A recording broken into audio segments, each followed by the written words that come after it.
Assalamualaikum warahmatullahi wabarakatuh. Kami dari kelompok 3 ingin menjelaskan bab 6 yaitu POAC atau organizing.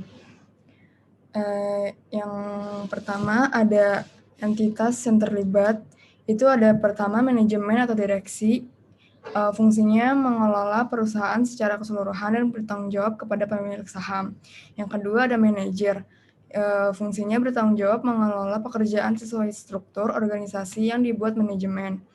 Yang ketiga ada supervisor, yaitu membantu manajer dan mengurusi pekerjaan dalam tiap divisi. Yang keempat ada pekerja non-operasional, fungsinya mengurusi pekerjaan yang berhubungan dengan administrasi dan keuangan. Yang nomor 5 ada pekerja operasional, yaitu melakukan pekerjaan operasional bongkar muat peti kemas. Lanjut ada kegiatan organizingnya. Organizing yang pertama ada rencana kerja. Kita menggunakan analisis SWOT. Itu metode analisis perencanaan strategis yang digunakan untuk memonitor dan mengevaluasi lingkungan perusahaan, baik lingkungan eksternal dan internal untuk suatu tujuan bisnis tertentu. Selanjutnya yang kedua ada rencana anggaran. Yang pertama ada anggaran penjualan, yang kedua ada anggaran biaya produksi, yang ketiga ada anggaran biaya bahan baku, yang keempat ada anggaran biaya tenaga kerja langsung, yang kelima ada anggaran produksi, yang terakhir ada anggaran overhead pabrik. Terus sekarang ada 6.3 yaitu mekanisme pendelegasian wewenang, menceritakan cara mendelegasikan wewenang dalam suatu posisi di perusahaan. Upaya TPK Koja bentuk employee engagement, rasa keterikatan yang dibangun karyawan dengan perusahaan tempatnya bekerja merupakan hal yang penting. Begitu juga yang diwujudkan oleh terminal peti kemas Koja. Sebagai perusahaan yang melayani kebutuhan penanganan kontainer, TPK Koja menjadi terminal yang membantu optimalisasi kinerja PT Pelabuhan Indonesia 2. Sense of belonging keduanya juga dapat memberikan feedback pada manajemen dan loyalitas pada perusahaan. Keterikatan yang sengaja dibangun ini senantiasa menciptakan kekritisan yang positif pada karyawannya.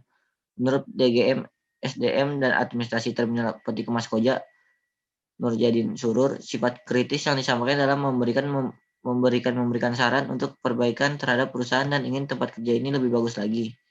Keterikatan ini kami ciptakan melalui forum-forum informal seperti olahraga bersama sehingga mendapatkan informasi dan feedback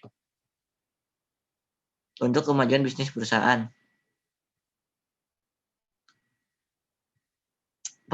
Perseroan juga menjunjung sikap fairness, artinya TPK Koja tidak menyembunyikan seluruh informasi terkait dengan pengembangan karir. Informasi terkait lowongan jabatan level supervisor sangat terbuka lebar bagi karyawan. Semua karyawan dengan persyaratan tertentu dapat mengikuti asesmen dan didiskusikan dengan manajemen terkait. Kejujuran dalam perusahaan juga digalakkan terutama pada level atas untuk bisa menjadi role model. Dalam memberdayakan karyawannya, TPK Koja melibatkan mereka lebih jauh lagi dalam membuat keputusan pada forum-forum informal. Seperti di operation, diberikan semacam kesempatan ketika ada pejabat yang tidak bisa melaksanakan tugasnya dikarenakan sakit atau lain hal. Kami berikan semacam surat tugas pelaksanaan harian sehingga mereka bisa menjalankan tugas yang lebih tinggi walaupun posisinya belum sampai di situ.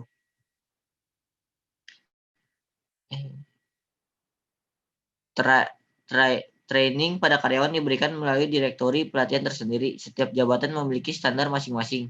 Berdasarkan direktori kompetensi tersebut, perusahaan membuat profiling. Selain itu juga dilakukan sertifikasi dari luar seperti seminar untuk mengetahui perkembangan terbaru. TPK Koja juga sering mengadakan in-house training bagi karyawannya untuk pengembangan sesuai dengan kebutuhannya. Terbukti turn off TPK Koja nyaris 0 atau di bawah 1%. Kompetensi spesifik di pekerjaan ini tidak banyak karena lapangan pekerjaannya juga tidak banyak. TPK Koja memiliki kelebihan dibandingkan terminal lain, yaitu intimasi yang lebih kuat dalam pelayanannya. Selain itu, TPK Koja menerapkan konsep prime customer bagi pelanggan dengan pelayanan berbeda. Terdapat moto atau pernyataan budaya kegiatan TPK Koja mempunyai nilai dan budaya, yaitu M-Step, yang merupakan semangat perubahan dan pembaharuan perusahaan dengan penjabaran sebagai berikut. 1. Next step, berkesinambungan melangkah ke depan sebagai kelanjutan dari pencapaian sebelumnya. new challenge, semangat baru yang membawa harapan untuk menghadapi tantangan selanjutnya. Mysteric action, rangkaian tindakan yang perlu dilakukan untuk melangkah ke depan menghadapi setiap tantangan. Step sendiri adalah akronim dari 5 nilai yang dianut oleh Terminal Peti Kemas Koja, yaitu nasionalisme, sinergi, empati, dan persistensi.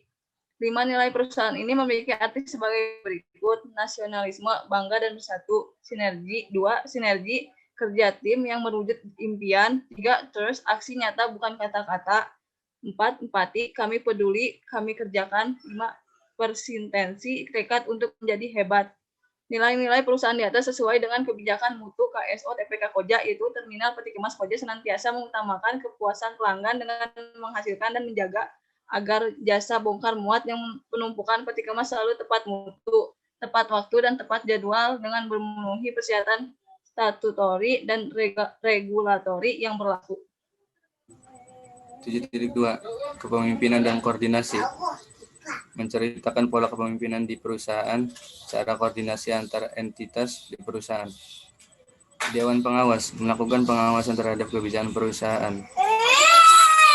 Pola kepemimpinan TPK membangun suasana informal. Cara ini menciptakan borderless antar sesama pegawai TPK Koja.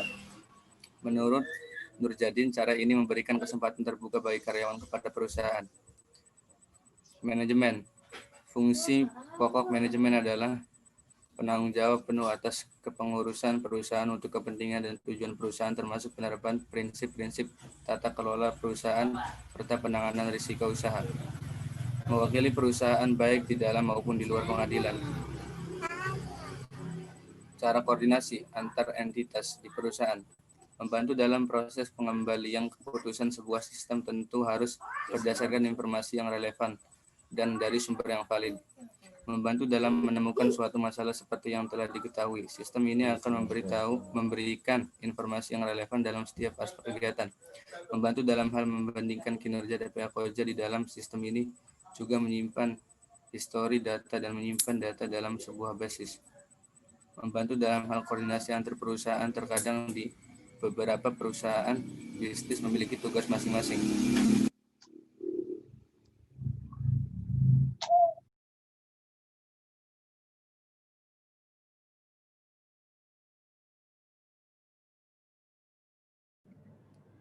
Lanjut 7.3.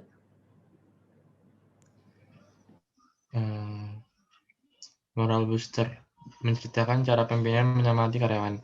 Dalam dunia kerja, karyawan atau pegawai harus memiliki semangat dan bekerja. Semangat inilah yang menjadi salah satu faktor yang dapat meningkatkan sebuah kinerja pada institusi perusahaan. Memberikan inovasi dan motivasi dalam bekerja sangat diperlukan untuk membuat suatu kinerja di organisasi dapat mencapai kebutuhan yang lebih baik. Moral booster yang diberikan pemimpin TPK Koja memberikan semangat pada karyawan, arahan tentang semangat bekerja dan memotivasi karyawan. Kedua, memberikan apresiasi terhadap karyawan baik dalam skala besar maupun skala kecil sekalipun akan lebih baik dalam hal mengapresiasi apapun. Jika ada permasalahan, sebagai pemimpin lebih baik memilih pendekatan dengan cara melalui diskusi bersama karyawan atau mencari solusi yang terbaik. Keempat, memberikan training bagi para pegawai yang bekerja di TPK Koja. Jangan takut dan jangan ragu untuk memotivasi. Semangat kerja bisa mengundur karena rasa takut dan ragu yang berlebihan. Terus memberikan top training kepada setiap karyawan yang bekerja, memberikan motivasi yang membangkitkan kembali semangat kerja mereka. Sekian dari kelompok kami, kurang lebihnya mohon maaf. Terima kasih. Ya.